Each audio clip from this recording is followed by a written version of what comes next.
আসসালামু আলাইকুম। কেমন আছেন সবাই? আমি তো আলহামদুলিল্লাহ। আজকে আমি দুপুরে কি রান্না করলাম সেগুলো শেয়ার করব। তো চলুন শুরু করা যাক। তো আমি এখন চাপা ভর্তা করব।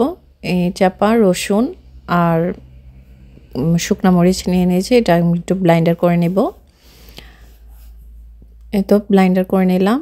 তো এখন চাপাটা আমি ভাগার দিব, ভাজা ভাজা করব। চাপা ভর্তায় একটু পেঁয়াজটা বেশি করে দিয়ে ভেজে নিলে তারপর চাপা ব্লাইন্ডার করাটা দিয়ে দিব। তো আমি পেঁয়াজটা দিয়ে দিলাম, ভেজে নিলাম, একটু লবণ দিয়ে দিলাম, পরিমাণ মতো লবণ দিয়ে পেঁয়াজটা ভেজে নিব সুন্দর করে। এই তো পেঁয়াজটা ভাজা হয়ে গেছে, এখন আমি চাপা ব্লাইন্ডার করা চাপাটা দিয়ে দিব। বাটিটা একটু ধুয়ে দিয়ে দিলাম পানি দিয়ে।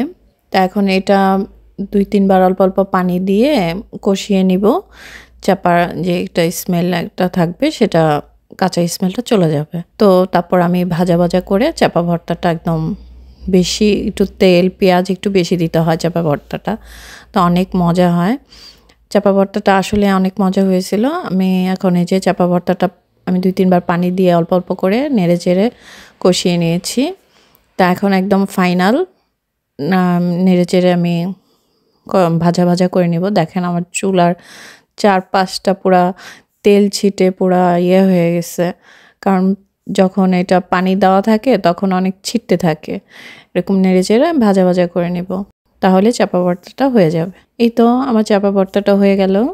কার কার চাপা ভর্তা পছন্দ আপুরা কমেন্ট করে জানাবেন। আর অন্যদিকে আমি খিচুড়ি রান্না করে নিলাম, আর এখানে মুরগির মাংস রান্না করেছি। তা আজকের দুপুরের খাবারেই কেমন লাগলো জানাবেন। আল্লাহ হাফেজ।